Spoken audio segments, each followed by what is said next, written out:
Et Kiku One Piece Player, bonjour et bienvenue sur Youth Car Game. Merci d'être présent avec moi aujourd'hui pour un nouveau deck profil. Et aujourd'hui, je vais vous parler du lot OP01. Donc, le lot OP01, c'est un leader donc, qui a eu des belles performances à une époque. À un moment, il s'est tué et donc c'était plus compliqué. On le revoit de plus en plus, même si ça reste compliqué de performer avec, mais il y a des personnes qui arrivent toujours à le faire performer, à faire des top 32 dans des très gros tournois. Après, c'est un deck, soyons honnêtes, il n'est vraiment pas facile à maîtriser. Donc, l'appréhender, je vais pouvoir vous le faire appréhender pour un premier gameplay, un premier Z, mais pouvoir l'appréhender et le maîtriser pour des hautes tables, c'est assez compliqué. Mais c'est largement faisable. Donc, le lot P01, 5000 de puissance, 4 PV, rouge-vert, avec un bel effet. Activate main, une fois partout, pour 2. Si on a 5 personnages, donc il faut avoir 5 personnages en jeu, on peut retourner un de nos personnages dans la main, puis on peut jouer un personnage qui a un coût de 5 ou moins et qui a une couleur différente du personnage qu'on a repris en main. Exemple, si on a repris en main un personnage rouge, il faut que le personnage qu'on joue soit vert. Si on a repris en main un personnage vert, il faut que le personnage qu'on joue soit rouge. Donc il faut bien réussir à gérer cette situation-là. Et c'est pour ça qu'il y a quand même un bon mix entre rouge et violet, rouge et vert pour la decklist, et qu'il y a beaucoup quand même de cartes, des one-off et tout, qui sert à combler ce manque. Donc pour la decklist, on va commencer avec 4 Otama OP01, 1, 0, counter 2000. On play, on peut mettre moins 2000 sur un personnage adverse jusqu'à la fin du tour. Donc très bonne défense et très bonne carte pour pouvoir faire une petite gestion sur un personnage adverse. Mais dans ce deck-là, sera principalement utilisé en tant que counter. On va jouer 4 Nami OP01. Donc c'est un chercheur classique Strohat, 1, 2000, counter 1000. On play, on regarde les 5 cartes sur sa bibliothèque, on peut révéler une carte avec le type Strohat, la mettre dans sa main et on met le reste en dessous de la bibliothèque dans n'importe quel ordre. On continue avec 4 Roronoa Joro OP01, donc le rush par excellence, 3 5000 rush, tout ce qu'il y a de plus simple, histoire d'avoir une très bonne agression envers l'adversaire. On continue avec 4 Curly Dadan d'OP02, 2 3000, counter 1000. On play, on regarde les 5 cartes de sa bibliothèque, on peut révéler une carte avec un coût de 1 de sa main et la mettre à sa main, puis on met le reste en dessous de la bibliothèque. On continue avec 2 Makino OP02, 1, 0, counter 2000, activate main, on peut reste ce personnage et on peut faire qu'un de nos personnages avec un coût de 1 gagne plus 3000 de puissance jusqu'à la fin du tour. Donc celle-là par contre, elle va être, dans certaines situations, être utilisée en début de game afin de donner une agression envers l'adversaire. On va jouer une Nico Robin d'OP05, 1, 2000, counter 1000. On play, on peut KO un personnage qui a une puissance de 1000 ou moins. On va jouer 4 Tony Chopper ST01, 1, 1000, bloqueur. C'est un petit style bloqueur, un petit style vanilla, mais ce genre de personnage à 1 vont nous servir afin d'alimenter le board pour qu'en late game, on puisse faire plus régulièrement l'effet du leader. 2 Nami ST01, 1, 1000, counter 1000, activate main, une fois par tour, on peut prendre un don rest et le mettre donc à un autre personnage ou au leader. 4 Brook ST01, 2 3000, counter 2000, on play, on peut prendre 2 don rest et les mettre à un autre leader ou un autre personnage.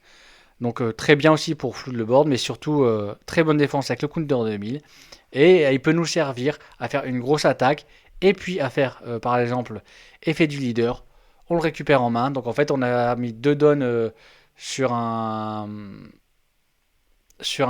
leader ou un personnage. Il nous manquait un personnage pour pouvoir faire l'effet leader. On peut en jouer pour 1 pour 2, on récupère le counter 2000 et à la place par exemple on va jouer un personnage à 5 vert. Donc c'est comme si on avait joué un personnage à 5 pour 2. Un Monkey D. Luffy ST01, 5 6000, no counter, rush, donc il peut attaquer le tour où il est joué. Et s'il est équipé de 2 dons, quand il attaque, et ben l'adversaire ne pourra pas activer de bloqueur. Donc très bonne carte et très bonne carte pour finir surtout. Un Jimbe ST10 de 2000, counter 2000. On lui équipe à 1 et quand il attaque, on peut faire qu'un personnage adverse gagne moins 2000 jusqu'à la fin du tour.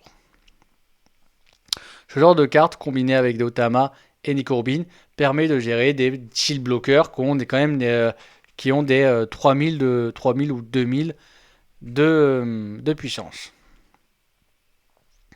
4 Cavendish EB01, 5 6000, counter 1000, on play ou quand il attaque.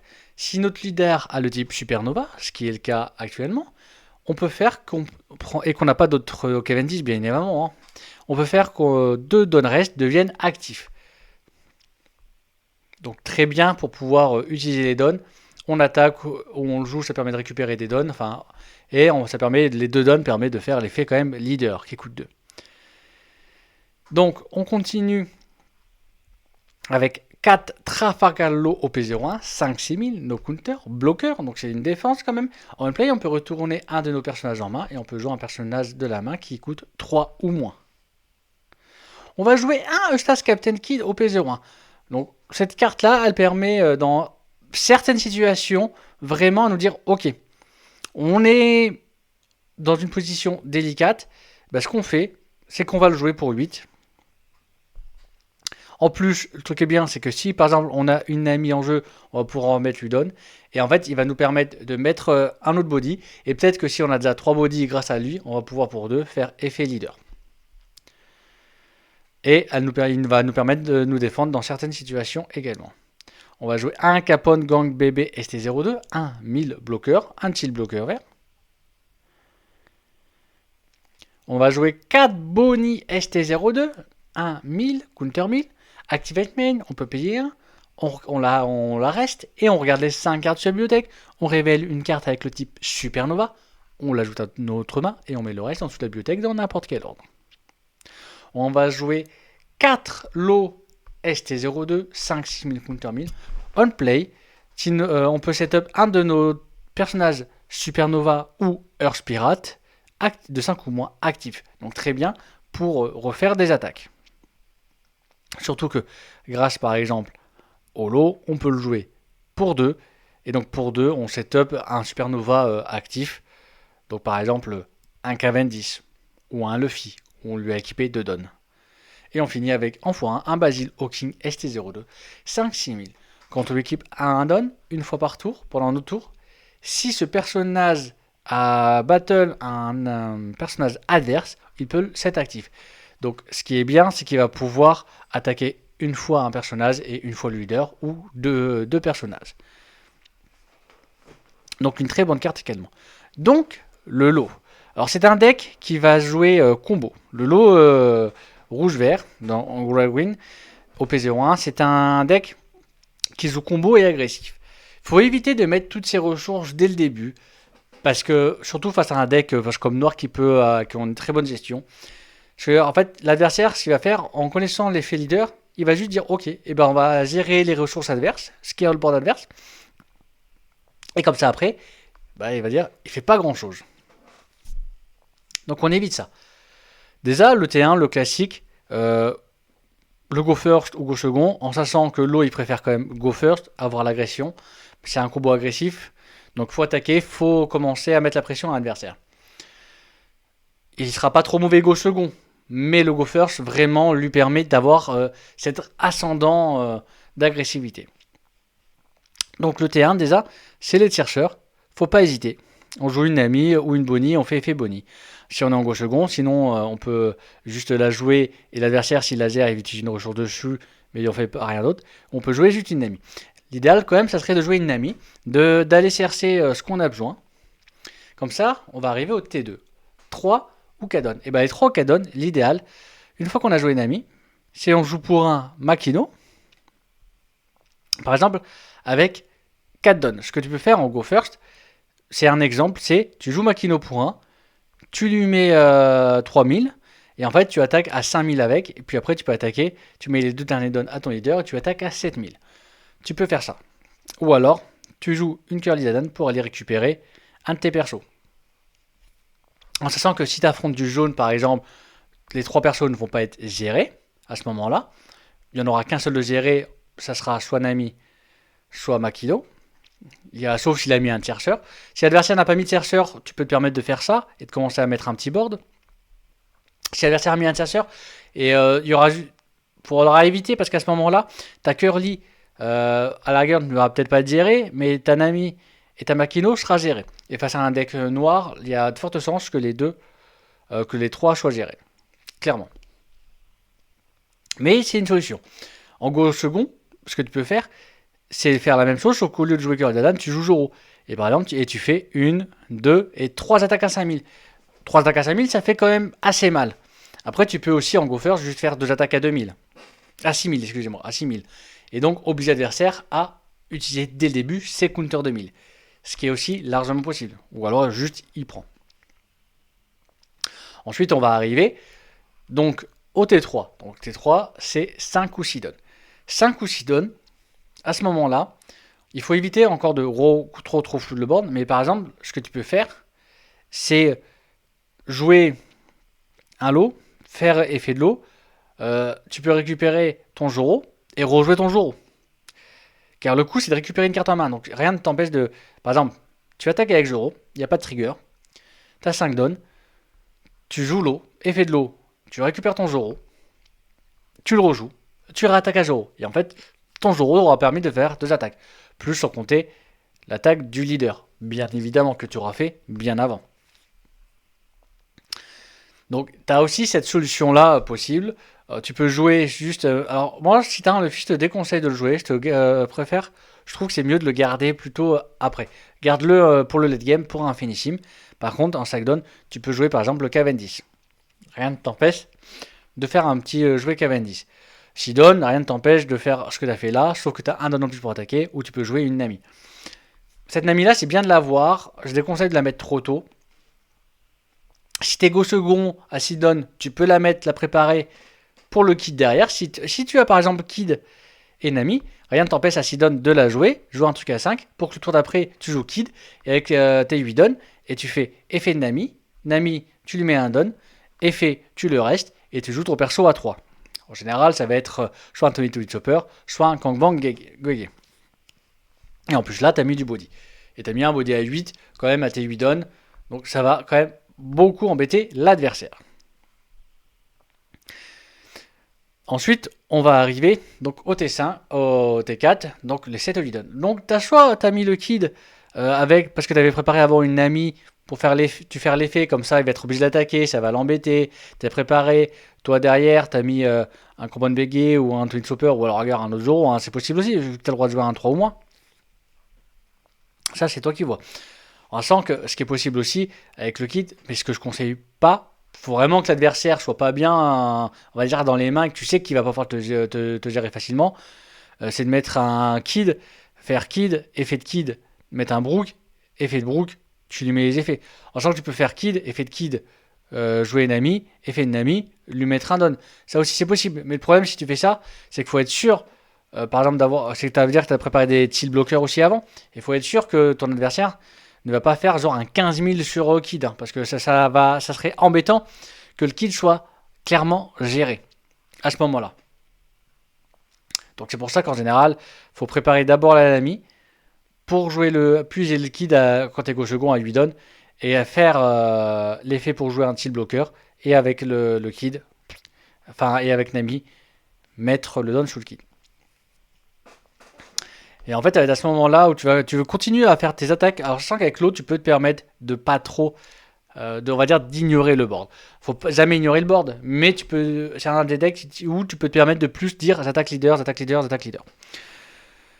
Ou alors, si tu as assez de down en go first, rien ne t'empêche également de commencer par exemple, à jouer un Basilokins, et de jouer par exemple 2 chill blockers. Ce qu'il faut, c'est que l'idéal serait que tu sois à aller à 3 persos. Si tu arrives à avoir au moins 3 persos quand tu vas être à tes 10 dons, tu es bien. Tu es vraiment très très bien. Donc tu peux mettre genre des shield blockers, préparer une Nami. À la rigueur, rien ne t'empêche de jouer un Basilokins et de refaire un Curry Dadan. Ça va dépendre de toi, de la situation, de comment tu te sens. Le tour d'avant, si tu as joué un Cavendish, Rien ne t'empêche de jouer un Basil Hawkins et de jouer un Corlidadan, attaquer avec le Basil Hawkins, rajouter 2 dons, et en fait tu te prépares 2 chill blockers, et là tu prépares un full board, et tu vois ce que l'adversaire fait. Quand on va arriver au T5, donc avec les 10 dons, c'est là où ça va être important, c'est là où tu dois commencer à faire les combos. Donc si tu as réussi à mettre ton board, t'es bien. Si tu n'as pas réussi à mettre ton board, bah clairement, va falloir que tu le mettes. Donc c'est là où les petits body, les Makino, les Curly-Dadan, les Nami, les Bonic sont vraiment bien que tu vas utiliser. En sachant qu'à ce moment-là, en espérant, faudrait que tu aies, si tu as un coup, par exemple un Cavendish ou un lot, enfin ou même un Basil Hawkins que tu l'as en jeu, rien ne t'empêche de faire, par exemple, lui mettre un don, une attaque. Tu fais une attaque, tu poses, tu fais son effet, tu le retapes, tu retapes Azir, tu retapes le leader. Puis après, ce que tu fais, tu joues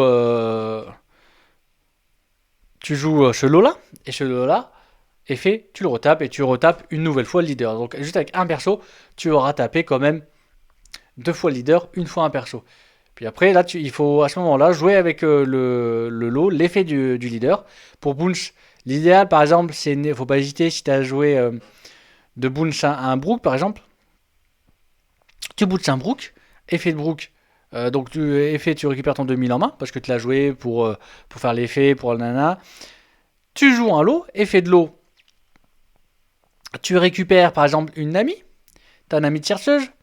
Est-ce que tu as joué une Nami tierceuse le tour d'avant? Et tu joues Joro. Et là, tu enchaînes les attaques.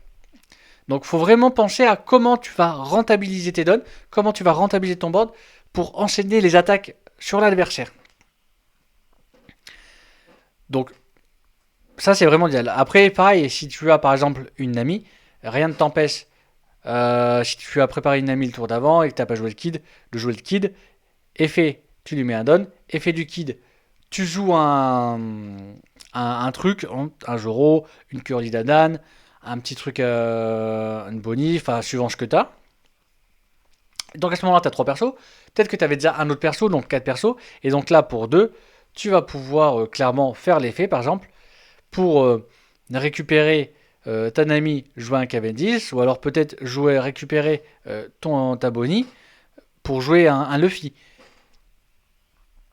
Et rien ne t'empêche aussi de juste jouer, de récupérer par exemple un Cavendish. Hein. Si tu as besoin, si vraiment tu as besoin, tu n'as pas de petit silver à jouer, tu récupères ton Cavendish et tu joues ton Luffy. Alors ça c'est vraiment, tu récupères un gros body comme ça, vraiment si tu n'as pas de petit body à récupérer.